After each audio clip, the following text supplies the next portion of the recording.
going to start a new series, and this is based on the book Common Sense Renewed by Robert Christian, not his name, obviously. And this is the dude who's responsible for the Georgia Guidestones. This is about the author. Robert Christian is a pseudonym of a private American citizen who is concerned about growing evidence of a decline in the political and economic strengths of our republic. He has chosen to remain anonymous in order to avoid useless controversy and to better focus attention on his thoughts rather than on himself. He is the author and sponsor of the Georgia Guidestones Monument. Inscriptions on these stones appeal to the rational nature of all people, of all political persuasions, and of all religious affiliations, or of none. They list certain guides for humanity for dealing with our growing world problems.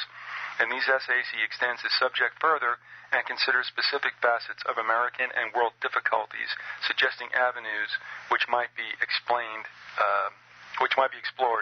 in seeking their solution. You know, love this guy.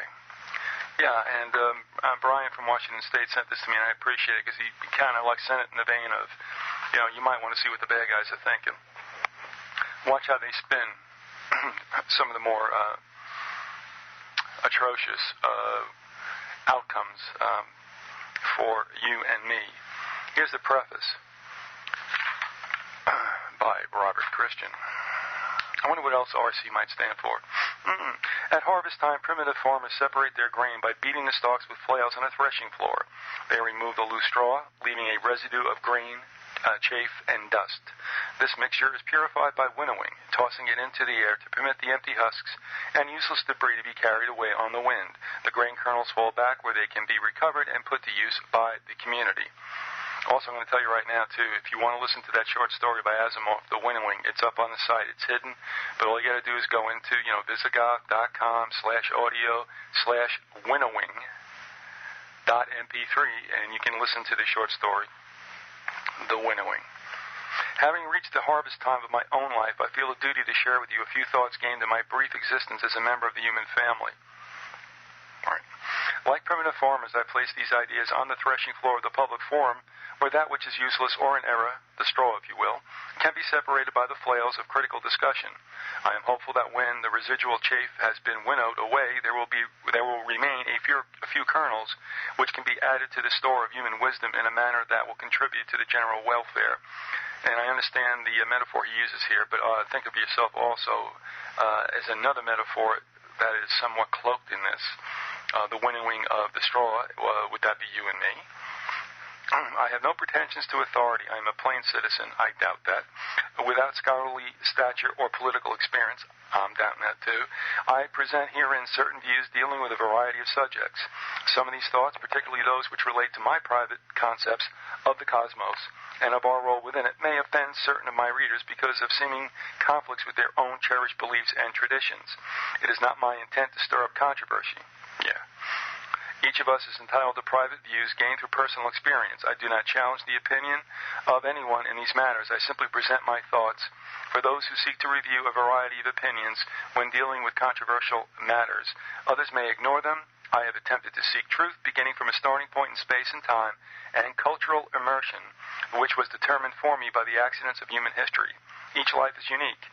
We follow individual pathways to the grave. We cannot control many of the elements which determine our destinies and simply do the best we can with the opportunities which come our way. I seek that degree of toleration and understanding which you would grant a family member whose philosophical views seem at first glance to be outlandish or out of step with the beliefs of others. If you cannot agree with my views, I ask only that you will base your contrary opinions on solid evidence and common sense, and that you will not permit your judgment to be overwhelmed by unreasoning faith in a manner that ignores honest evidence. Collective human intelligence is capable of discovering acceptable solutions for the problems which confront us. We must work together to direct political and moral influences through channels of wisdom, not channels of brute force or ambition.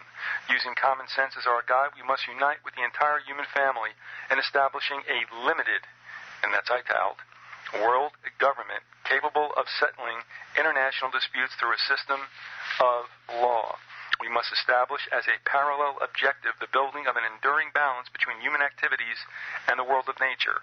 These will be first steps in creating an enduring age of reason, and that is the preface. And now we move on to Chapter 1, Common Sense Renewed. Nice spin on this. Over 200 years ago, a perceptive Englishman, Tom Paine, arrived in America in the early stages of our struggle for independence. He came with the encouragement of Benjamin Franklin, who shared with him a desire for peaceful resolution of the frictions which had developed between the colonies and Great Britain. Paine became incensed by the autocratic aspects of British rule. He summarized his beliefs in a tract entitled Common Sense, which brought the issues into focus for the general public. He appealed to reason as the proper tool for resolving our problems peacefully. Unfortunately, human intransigence made war inevitable. Today, the world is confronted by increasing portents of nuclear war. It is essential more than ever before that we explore every means for rational, nonviolent resolution of worldly frictions. Once again, we must look to common sense to find new pathways to peace. These essays are addressed to open-minded citizens of all national, political, and religious persuasions who are willing to review our problems in the light of collective reason. Let us end once and for all the ultimate abomination, war. Let us stamp out politically motivated terrorism and assassination. Now, that worked. I speak as a private citizen of the United States, professing neither great wisdom nor prophetic power. Then why we listen to you. I do believe that human problems can be solved through nonviolent means. The difficulties which hamper our search for peace are rooted in our natures. My personal religious beliefs are based perfectly on those of Christ, as adapted to my understanding of reality. Oh, that's going to be rich. I can easily live in peace with others who hold quite different views, for I recognize the uncertainty of all human knowledge and the disparity of opinion which often marks appraisals by different individuals who view a common subject from widely separated viewpoints. Even our dogmatic beliefs may prove to be in error when viewed against a background of new understanding. History is replete with human suffering which has resulted from an inflexibility of belief, especially in the areas of religion and politics. For more than 60 years, I have benefited from the American political system which was built through the labors and suffering of our forebears. Some of my ancestors participated in the major wars which forged and preserved our liberties. They did not. They were represented in the armies of George Washington and of both the North and the South in the period of our Civil War. I've voiced my views from a sense of obligation to them and to all who have helped to make our nation a stronghold for freedom and a home for democratic principles. Like all human beings, I entered this existence without my volition or consent. I share the gift of life with you and with myriads of other forms. We humans open our eyes and behold the universe with mysterious and vast dimensions which range beyond our understanding. Questions about our role or purpose find only tentative and uncertain answers. Most of us are content to accept on faith the teachings of religious leaders that we are significant agents of a supreme being. We sense an obligation to live in accord with natural laws we discern in the world around us. We observe within our nature certain talents and a small degree of intelligence. We accept an implied obligation to pursue goodness and truth.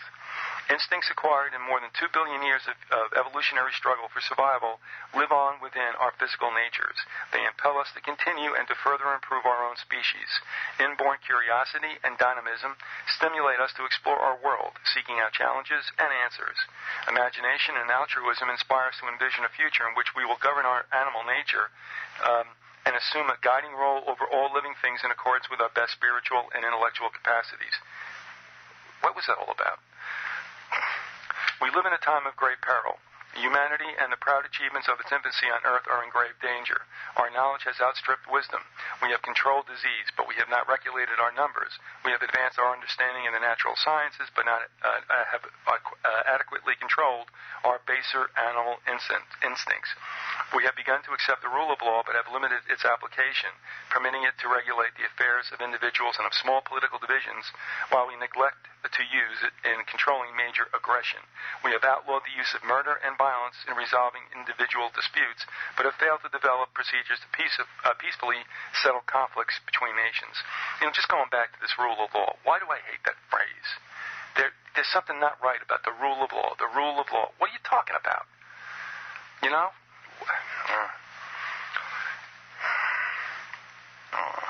Meanwhile, we have made the world an atomic tinderbox. We cannot permit the present condition to continue.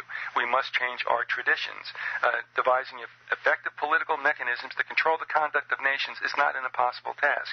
It should be viewed as a scientific and social challenge which demands the immediate attention of the wisest human heads in all the family of nations.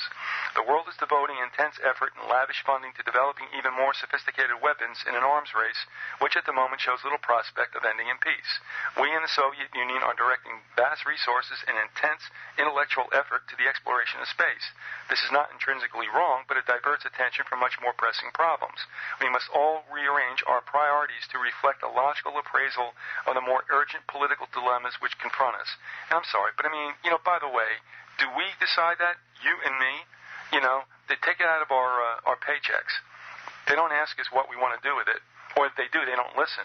And all of a sudden, what is this, our problem? I mean, go talk to the bankers, man, and the industrialists and the politicians. Don't lay this on us. But you know what? Who do they want to come and kill and depopulate? You and me. Where's Dennis Leary when you need him? Nowhere do we observe proper concern for devising political arrangements that will assure international peace and the free flow of commerce and knowledge while preserving for each nation reasonable autonomy within its borders. Right? Surely this is not an insurmountable task for our collective intelligence. There must be alternatives to war which will be acceptable to and welcomed by the mass of humanity. We must now make an organized worldwide effort to find them and to apply them to the affairs of mankind. This is the greatest challenge facing us in the atomic era. They call it terrorism, dude. The Soviet Union and the United States are both powerful nations. Differences in political philosophy have divided the family of nations into two large camps, and these have gathered around two major powers, sharing to some degree the views which make those powers rivals. The rivalry is rooted in a momentum of historical behavior patterns which date back to another, far different era. But those patterns, passively accepted, become chains which prevent rational behavior from meeting the challenges of today. The leaders of our two countries can cast off those restraints and direct our affairs to establish new political mechanisms capable of logically resolving the frictions which presently characterize our mutual relationships. It is unthinkable that America and the Soviet Union could unite as political partners. He said, is it? I'm sorry, he posed it as a question. Can we not assume the role of wiser and stronger elders in guiding the family of man through the present dangers into a future ruled by human reason? Is not this prospect an appealing alternative to nuclear war? Achieving that partnership is vastly more important than exploring the moon. It will be immeasurably more productive of good for humanity than all the futile, frantic preparations for war which now distract us.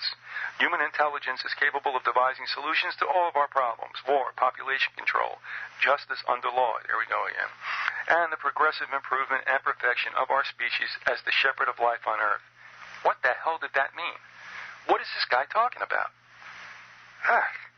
I recognize the differences which separate my understanding of reality from that of religionists who interpret the Bible and other ancient documents in a literal fashion. Well, why don't you just tell us how we should? Tongue, baby. If we had lived identical lives and reviewed the same evidence together, we would probably agree on most things. No. But we have come to this moment by different paths. Let us set aside our disagreements and focus our minds and ideals on the urgent task at hand to resolve our mutual problems as citizens of a shared but troubled planet. Truth will prevail when we seek it honestly. We can discover agreement in many areas even while we mutually respect our rights to disagree. Let us challenge the citizens of the Soviet Union and other nations to join with us in seeking the common ground upon which all nations can achieve an enduring and peaceful partnership. Open and verifiable cooperation between the major powers. I was just thinking, boy, I'd like to have an echo chamber for that. The age of reason. All right, here we go. Chapter 2, the Georgia Guidestones. It's probable that humanity possesses even now the knowledge needed to establish limited but effective world government. That knowledge must be propagated in the consciousness of all mankind. The hearts of our human family must be touched and warmed to welcome a global rule by reason. Just remember what he said here and how warm that sounds and where it's going by the end of this chapter. All right, you dig? The hearts of our human family must be touched and warmed to welcome a global rule by reason. The group consciousness of our race is blind and perverse and is easily distracted by trivia when it should be focused on fundamentals. And I'm thinking you're going to help me out right here, right? We are in a critical era. Human population pressures are creating political and economic crises throughout the world. Bull crap. These make more difficult the building of a rational world society. And our expanding numbers cause wholesale destruction of the habitat of thousands of other species throughout the globe. Now, I'm getting a little, backsteer, yeah. But you see where he's going, right? It's like depopulation. And you people, the heart of humanity and all that crap. Our first step will be to convince humanity that a rational world order is possible. Let us keep in view enduring appeals to our collective reason. Let us draw attention to basic problems. Let us establish proper priorities. We must order our home here on the planet before we reach for the stars. I'm going to hurl. Our reason is the most powerful agency on earth. We must make humanity aware that compassionate, enlightened reason can control our destiny within the limits inherent in our natures. It is difficult to seed wisdom in closed minds. Cultural inertias are not easily overcome. Unfolding world events and the sad record of our race dramatize the shortcomings of traditional agencies in governing human affairs. Yeah, get rid of the governments, man. Increasing crises may make mankind willing to accept a system of limited world law that will stress the responsibility of nations to regulate their internal affairs and assist them in the peaceful resolution of international frictions. With such a system, we can eliminate war and provide every person an opportunity to seek a life of purpose and fulfillment. There are no alternatives to Armageddon. That's right, baby, you ain't getting away from that. They are attainable, but they will not happen without coordinated efforts by millions of dedicated people in all nations. I am the originator of the Georgia Guidestones and the sole author of its inscriptions. I have had the assistance of a number of other American citizens in bringing the monument into being. We have no mysterious purpose or ulterior motives. You freaking liar. Stupid or liar? Stupid. No. Liar. Yes. We see common sense pathways to a peaceful world, without bias for particular creeds or philosophies. Yet our message is in some areas controversial. I have chosen to remain anonymous in order to avoid debate and contention or getting your ass shut up. I think so, bro. Our guides must stand on their own merits. Stonehenge and other vestiges of ancient thought arouse our curiosity but carry no message for human guidance. Wrong. The Guidestones have been erected to convey certain ideas across time to others. We hope that these silent stones and their inscriptions will merit a degree of approval and acceptance down the centuries, and by their silent persistence hasten in small ways the dawning of an age of reason. 2 interested citizens of Elberton, Georgia, have been instrumental in bringing this project to completion. They are not sponsors, but have given invaluable assistance. They have served without compensation through motives of public service, even though they may not necessarily agree with the author in all his beliefs. Mr. Wyatt Martin, who has an interest in Georgia's history, served as the project's fiscal agent. He assisted in selecting a site for the monument that would provide public access while remaining within budgetary limits. He enlisted community support for a small public park as a site for the monument. How wonderful. Mr. Joe Fenley, presently the mayor of Elberton, quarried the massive stones. Did he do that himself? Engraved on them our message and erected them on the site about 8 miles north of Elberton. I'm not going to look right now. Please tell me this is probably in the 33rd degree parallel, right? I don't even know. I'll check later. The monument has been named the Georgia Guidestones. It consists of 4 large upright blocks of granite, each 2 meters wide and 5 meters high. They are arranged to mark the limiting positions of the rising and setting sun in summer and winter. Oh, the solstice? They surround a central stone which is oriented north to south. A channel through this stone is aligned with the celestial pole. On its south base is a sundial marking noontime throughout the year on a closed curved figure which reflects the equation of time. Correcting the variations between solar time and time is recorded with uniform human hours. The capstone is inscribed with an appeal to reason in 4 archaic languages. The monument is intended to combine certain attributes of the Rosetta Stone and many of the standing stones which are to be observed throughout Europe as remnants of past human societies. We believe each human being has a purpose and a significant place in the divine plan of the universe. Of course, a capital D for divine. The celestial alignments of the stone symbolize our need to be in harmony with eternal principles manifest in our natures and in the universe around us. The 2 large faces on each of the 4 central stones are inscribed with 10 precepts or guides. The 8 faces carrying the same text in a different language. The English version has fewer than 100 words. The languages were selected for their historical significance and because of their use by people now living. It would not have been possible for us to represent each of the 3,000 languages known to exist in the human family today. It is hoped that as time passes, other stones can be erected in outer circles to mark the migrations of the moon and possibly other celestial events. These stones would carry our thoughts in additional languages. Perhaps the stones will be copied in other lands by those who share our hope for a peaceful world based upon shared ethical values and a common respect for human reason. The Guidestones are not intended to have sectarian appeal. They are a reminder of the challenges that face present and future generations of humanity. They are intended to encourage efforts to meet those challenges rationally without favoring particular religions or political systems. We believe our thoughts are rational proposals for dealing with the problems that confront us. They are intended to stimulate discussion and logical, compassionate action. Humans are special creatures.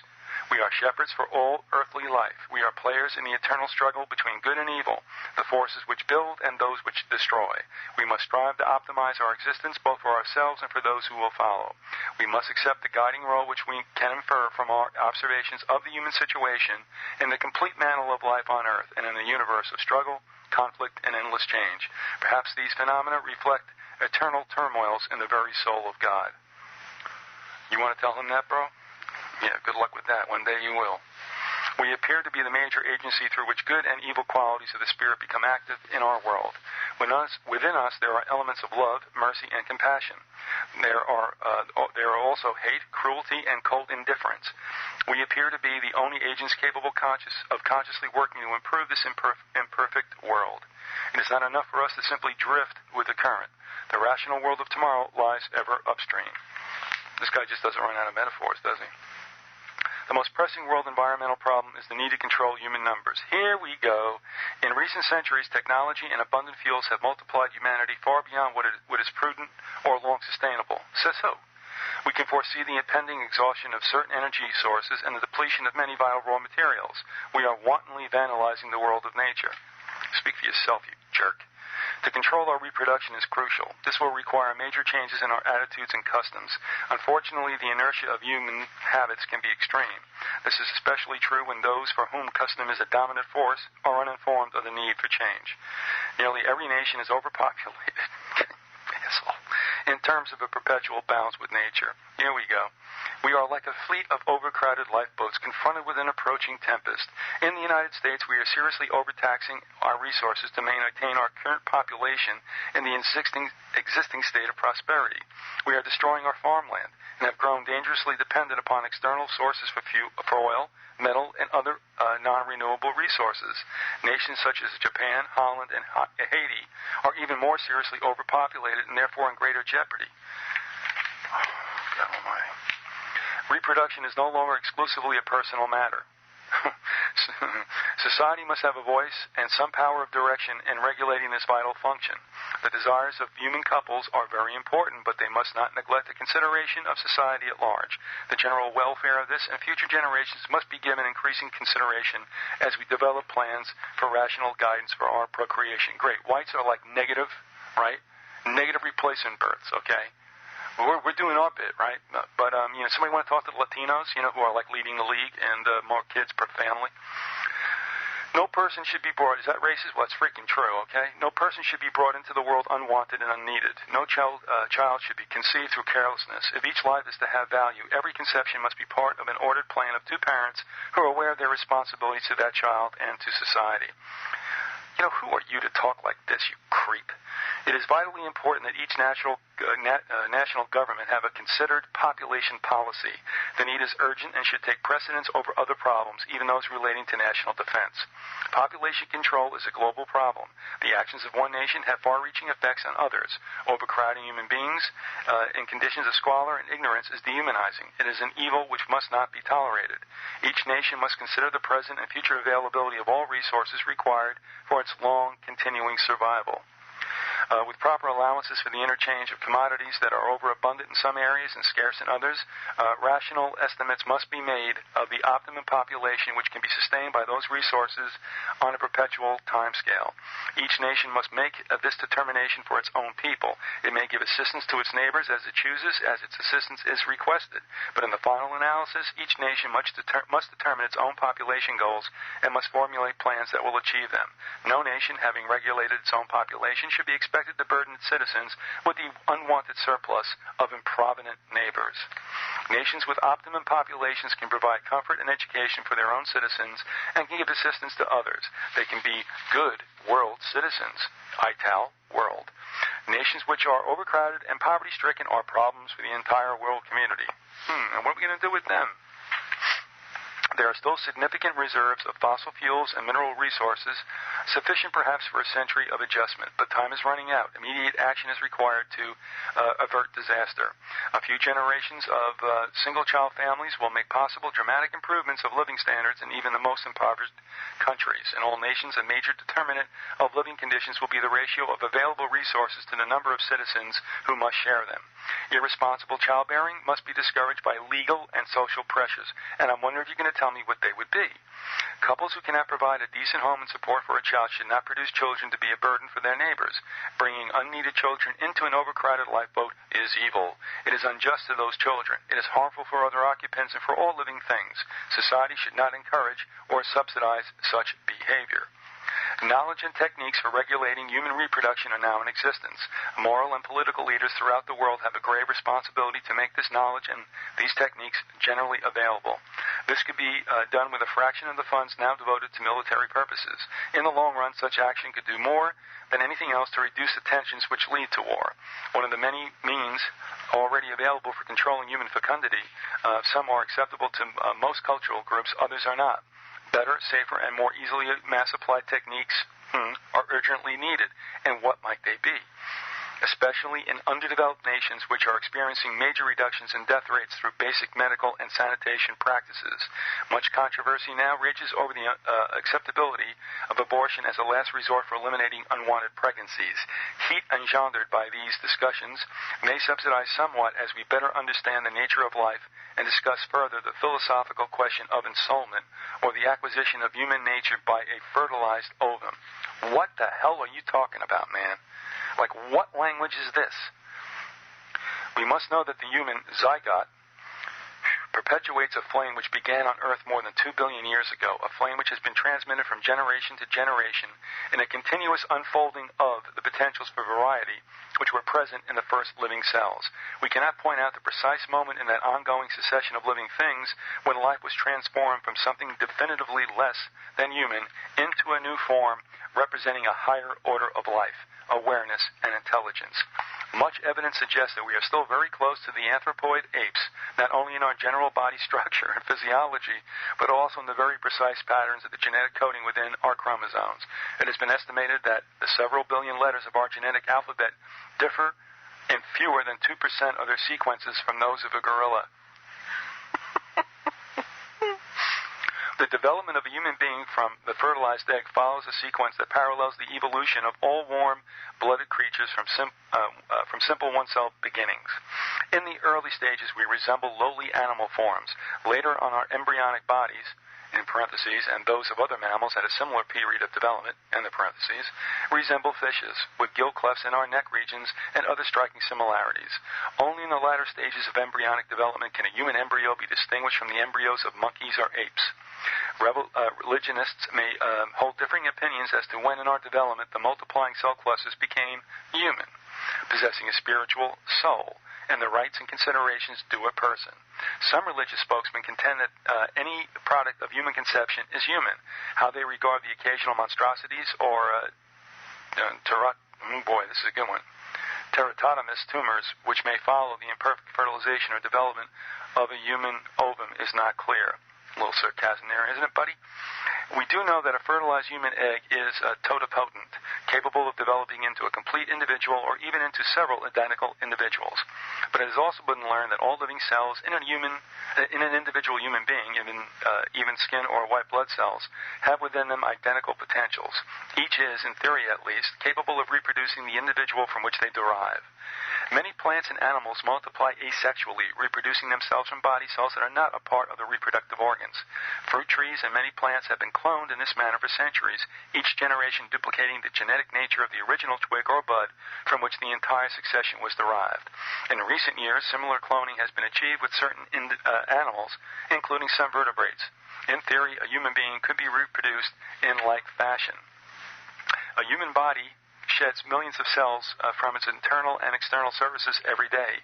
Each of those cells appears capable of reproducing the complete body from which it falls. Some dedicated and sincere opponents of abortion believe it is murder to destroy an early human embryo, even at the single cell stage of development. How these individuals will regard the implications of cloning human beings from skin cells is yet to be learned. In light of conventional wisdom and traditional morality, abortion must be considered an evil, but there can be even greater evils. Consider abortion in the case of a pregnancy resulting from rape or incest, especially in a young girl whose body may have been invaded in a manner most repugnant. Compare her situation with that of young men who are drafted into military service against their will and who are pitted against equally unwilling young opponents for legalized mass killing of one another, using the most advanced weapons modern technology can devise. Which killings are murder? Sometimes we must choose the least evil within an array of evils. Certain abortions may be lesser evils than available alternatives and thus be more morally defensible. Hopefully the development of absolutely effective methods for avoiding unwanted pregnancies will make these questions irrelevant. Our reproduction will become fully controllable through humane and rational means. Failure to utilize those means may ultimately be the greatest evil of all. In these delicate areas of moral judgment, humanity must rely on the collective conscience of our race. No single individual or group should impose its position on others until a consensus has been developed from the best informed and most compassionate spokesman from all groups. Here we go, with the oligarchy. Each bird in a migrating flock has its nervous system mechanisms for guiding its course to the north or to the south in a manner which depends upon faint perceptions of star patterns, magnetic fields, and solar motions. Yet those perceptions are so feeble that a single bird relying upon its own impulses might go astray. Nature has evolved patterns which group thousands of individuals into great flocks within which the tendencies of individuals are combined into a unified guiding force for the entire assembly. Perceptions of the larger group, although still susceptible to failure, are in most cases successful in bringing all the members safely to their goal. There may be safety in causing our larger moral issues to be resolved through informed deliberations by the best informed minds of the entire human family. Yeah, who chooses all this stuff, man? You know, it still goes back to the same... All right, I'm preaching to the choir. A diverse and prosperous world population in perpetual balance with global resources will be the cornerstone of a rational world order. People of goodwill in all nations must work to establish that balance. We must have confidence in the informed judgment of humanity. The problems of population control can be solved before mass starvation or conflict destroys the earth. Human reason can meet the challenges thrust upon it in future ages. Let us and those who come after us apply that force in all areas of our lives. A world language need not eliminate national languages. Every spoken language is useful, for it helps to segregate its unique segment of humanity from the general mass, permitting it to develop its potentials in its own environment, influenced by its own traditions. Variety is intrinsically good and must be encouraged. Literature and all the arts flourish under the sheltering protection of a language which is developed in a common culture. But national languages may also be divisive and can permit islands of misunderstanding to develop and grow into sources of major difficulty. Where are we going with this? Esperanto? I'm thinking. No language in general use today has been consciously designed by human effort. Attempts to create a design language have been adaptations from existing patterns. They have not been based on fundamental analyses of our speech mechanisms and thought patterns. Widely spoken languages throughout the human species reflect our inner nature as it has evolved on the tree of life. They share many common features, but continue to change and to evolve as if they too are living creatures. We suggest that scholars throughout the world begin now to establish new bases upon which later generations can develop a totally new universal language for men and machines. It will be adapted to our speech mechanisms and to the language faculties and patterns impressed in our nervous systems. Its spoken and printed forms will be capable of accurate interchange by electromechanical means. Let me read that again. Its spoken and printed forms will be capable of accurate interchange by electromechanical means. Okay. Properly designed and stabilized, the common tongue for all nations may someday span chasms which would otherwise divide the human family. It will make possible the accurate transfer of thought down the long reaches of time. It need not be spoken by all. It will be most useful for those who bridge international barriers and for scholars in the remote future who interpret the past. It will help maintain unity in diversity. Now, unity in diversity. You got them all right in there, kid. When the central cluster of the Georgia Guidestones was completed, our small sponsoring group was disbanded, leaving the monument in the safekeeping of the people of Elbert County, Georgia. If the inscriptions are dimmed by wind and sun and time, we ask you to cut them deeper. If the stone should fall or be scattered by people of little understanding, we ask you to raise them up again. We invite all who share our goals to extend the monument with our stones to carry its thoughts in languages not already represented. Added stones oriented with celestial phenomena can continue the central theme of the Guidestones, the acceptance of universal eternal principles in directing the course of human affairs. The guides are not religious, they are not commandments, we have no authority to command. Affirmation of our thoughts can only occur as they are endorsed and supported by the reasoned judgment of this and future generations. We invite human beings of all persuasions to consider them with open minds, adapting them to the changing circumstances of unknown future centuries. We have no authority to command, but there'll be others who make judgments. You know, this is all gobbledygook, man. And this guy calls himself a what? What is he? I'm just a normal, like, everyday human being. Right. All right, here we go. Let these be Guidestones to an age of reason. And here we are, and guess how many there are? Oh, of course, there's only 10. Maintain humanity under 500 million in perpetual balance with nature. 2. Guide reproduction wisely, improving fitness and diversity. 3. Unite humanity with a living new language. 4. Rule passion, faith, tradition, and all things with tempered reason. 5. Protect people and nations with fair laws and just courts.